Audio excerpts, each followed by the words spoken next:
tugas pada pagi hari ini. Benar dengan Ibu Silvi? Iya. Baik, Ibu Silvi, di sini akan melakukan pemeriksaan inspektur dan bimanual ya Bu? Iya. Baik, sebelum melakukan pemeriksaan tersebut, akan saya lakukan beberapa pertanyaan sebelumnya. Nah, saya harap waktu saya melakukan pertanyaan ini, Ibu menjawab dengan sejujur-jujurnya. Sampai sini ada yang mau ditanyakan Ibu? Belum ada. Baik, di sini saya akan mulai melakukan anamnesanya terlebih dahulu nih Bu. Benar dengan Ibu Silvi? Iya. Umur Bu? 29. Pekerjaannya? Dosen. Sebelumnya ada keluhan utama Bu sebelum melakukan pemeriksaan ini di area vagina Ibu? Nggak ada. Riwayat kehamilan sebelumnya apa ada masalah Bu? Nggak ada, Bu. Kalau untuk siklus haid Bu, lancar? Lancar. Di tiap bulan? Tiap bulan lancar, tapi nggak di tanggal yang sama. Nggak ada keluhan di siklus haid itu Bu? Ada riwayat penyakit Bu, misal seperti diabetes? Nggak ada. Nggak ada, diabetes ini juga nggak ada ya? Ada. Sedang melakukan pengobatan Bu? Nggak. Atau sebelumnya pernah melakukan pengobatan? Belum pernah. Juga. Lalu riwayat kontrasepsinya Ibu memakai KB apa saat ini? Itu suntik 3 bulan. Oh, suntik 3 bulan. Mohon maaf ya Bu, untuk ini akan sedikit privasi. Mungkin untuk riwayat pernikahannya Bu, pernikahan keberapa? Pertama. Nah, waktu riwayat buang air kecil atau buang air besar, apakah ada keluhan? Tidak ada. Lancar Bu, buang air kecilnya lancar, buang air besarnya lancar. Saya sudah melakukan anamnesa ya Bu Silvi. Lalu di sini saya akan mulai menjelaskan tentang apa sih pemeriksaan inspektural dan bimanual itu. Pemeriksaan inspektural dan bimanual itu adalah dua pemeriksaan yang berbeda tapi dilakukan di area yang sama. Inspektural sendiri merupakan kepanjangan dari inspeksi menggunakan spekulum. Nanti saya akan mulai memasukkan spekulum ke dalam vagina Ibu untuk melihat adakah massa, benjolan ataupun tumor yang mungkin ada di area vagina Ibu.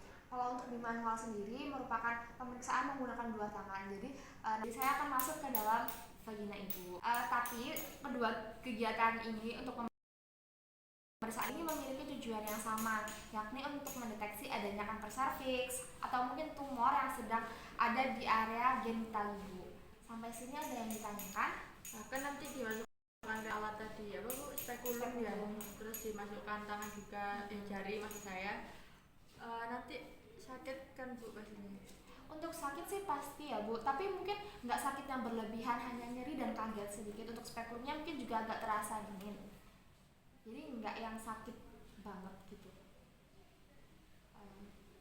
Ada lagi Bu? Nggak ada. Baik, sebelum saya melakukan pemeriksaan, Ibu juga sudah memakai rok ya. Saya minta Ibu untuk buang air kecil terlebih dahulu di sana. Nah, nanti saya minta waktu kembali Ibu tetap memakai rok, akan tetapi celana dalamnya sudah dilepas ya. Saya tunggu di ruang pemeriksaan sebelah sini. Silakan. Sembari menunggu Ibu dari kamar mandi, kita bisa mulai untuk mempersiapkan alat dan juga mempersiapkan diri kita sendiri. Alat yang tersedia untuk inspektur dan tersedia yaitu ada spekulum cucur bebek dan juga kapas untuk melakukan vulva hygiene. Lalu jika sudah, kita minta Ibu untuk berbaring di bed yang sudah kita sediakan dengan posisi litotomi, atau mungkin jika ada bed ginekologi bisa kita posisikan Ibu berada di bed ginekologi. Lalu jika Ibu sudah mulai berbaring, kita bisa mulai mempersiapkan ruangan. Yang pasti pada saat pemeriksaan ginekologi adalah privasi pasien harus terjaga, jadi kita tutup gorden dan pastikan privasi pasien terjaga. Saat Ibu sudah berbaring, kita minta Ibu untuk melepaskan roknya. Lalu jika sudah, kita bisa mulai melakukan pemeriksaan spekulum. Nah, sebelum kita melakukan pemeriksaan kepada pasien, kita bisa mulai mempersiapkan diri kita terlebih dahulu dengan sudah memastikan mencuci tangan sebanyak 6 langkah dan memakai APD. Lalu jangan lupa pada pemeriksaan ginekologi kita harus mendekatkan lampu sorot untuk mempermudah kita melihat dalam vagina. Di sini saya sudah melakukan cuci tangan 6 langkah. Kita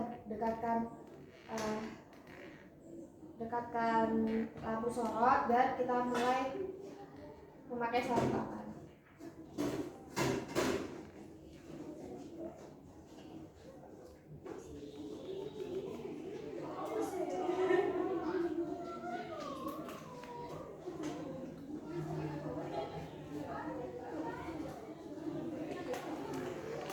juga sudah memakai sarung tangan. Nah, hal yang pertama kita lakukan pada saat pemeriksaan inspekulum adalah menginspeksi genitalia eksterna. Kita bisa mulai melihat pendarahan pervagina, misalnya pendarahan darah bercampur lendir, nanah, leukore, yang patologis, dan sebagainya. Kita melihat adanya kondiloma lata atau kondiloma lacuminata atau pembesaran penjara Bartholin atau scan. Lalu kita juga bisa melihat nilai antara mons veneris untuk melihat adanya lesi atau pembengkakan. Lalu kita juga bisa melihat rambut pubis untuk melihat bagaimana polanya, kulit vulva untuk melihat adanya kemerahan, lalu ada ekskoriasi, massa, leukoplasия, dan pigmentasi.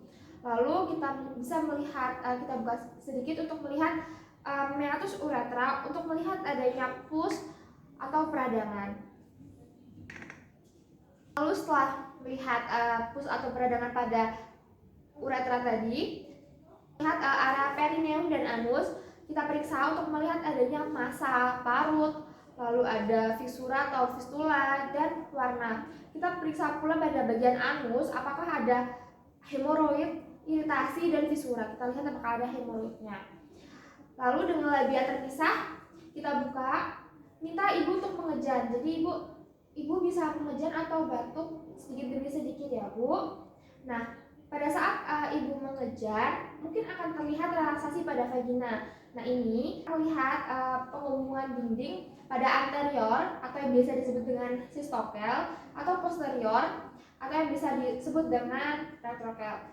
Jika ada stres inkontinensia, batuk atau mengejar pada saat ibu melakukan batuk atau mengejar tadi, akan menyebabkan menyemprotnya urin dari uretra. Lalu pemeriksaan inspeksi sudah, kita akan mulai melakukan vulva hygiene.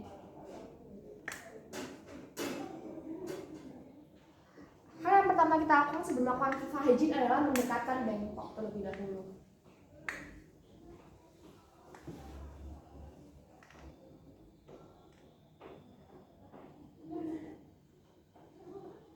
Lalu jika sudah, kita mulai membersihkan mulai dari labia mayora kanan dan kiri, labia minora kanan dan kiri,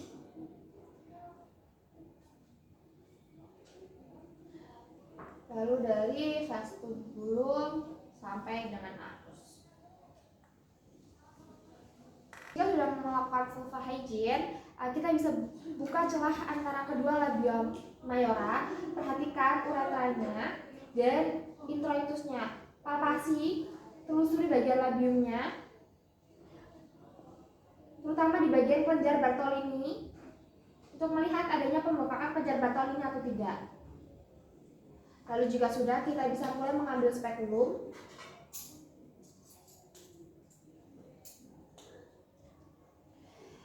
Pada saat ingin memasukkan spekulum, kita beritahu dulu kepada ibu agar ibu tidak terkejut.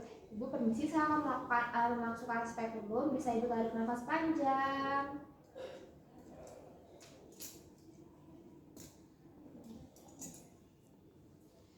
Kita atur posisi spekulum sampai terlihat porsium.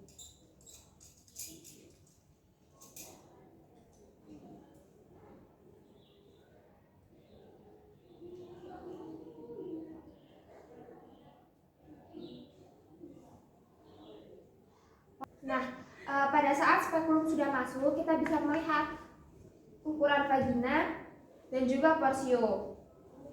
Pada saat kita melihat ukuran vagina, kita pastikan adanya sekret pada vagina ataupun fornix, atau juga mungkin ada massa abnormal di sepanjang jalan lahir. Lalu kita juga periksa dinding vaginanya, adakah ruge, lalu karsinomanya bagaimana, flor albus atau keputihan. Lalu pada bagian porsio yang di dalam, kita lihat bagaimana bentuknya, bulatkah, terbelah melintang, mudah berdarah, atau adanya peradangan. Lalu apakah ada tumor? Data yang kita butuhkan cukup, kita bisa mulai mencabut spekulumnya dengan cara seperti memasukkan spekulum tadi. Kita putar, lalu kita tarik. Ibu.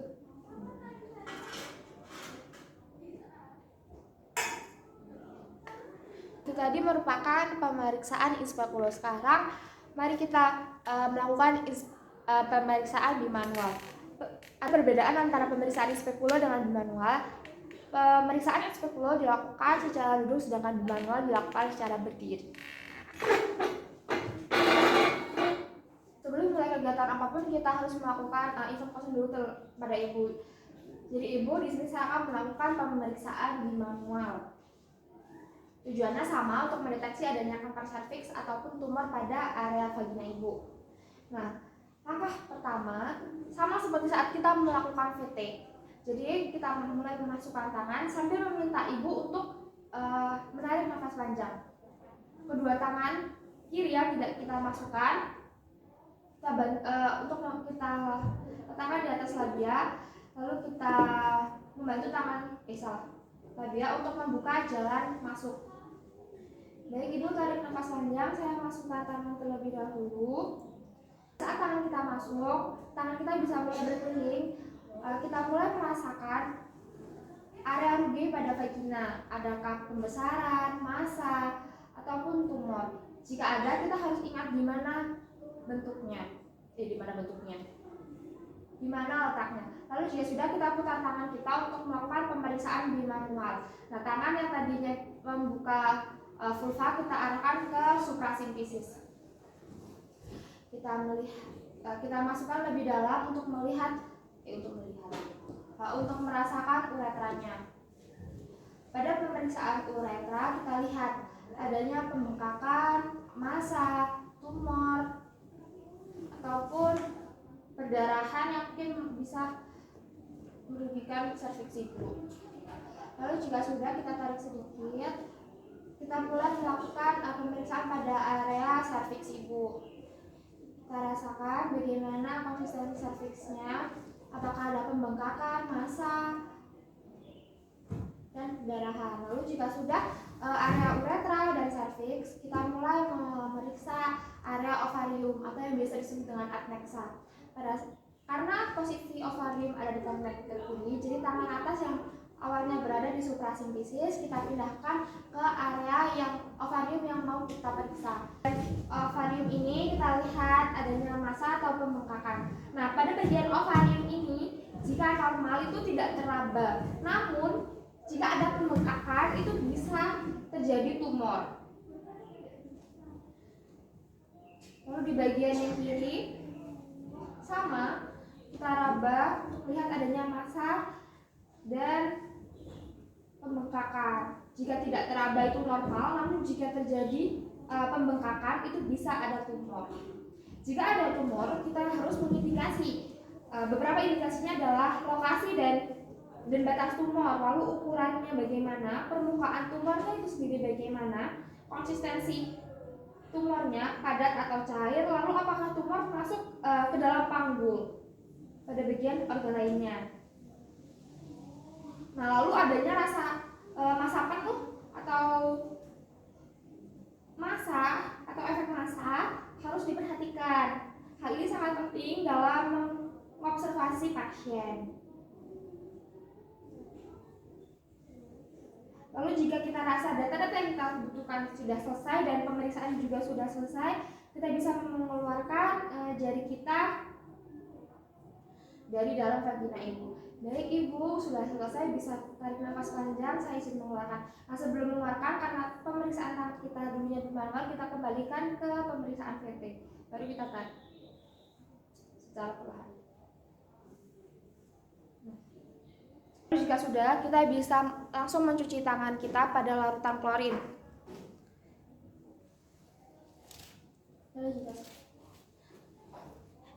Lalu jika sudah, kita bisa mulai merapikan Ibu dan meminta Ibu untuk memakai celana dalam juga roknya kembali.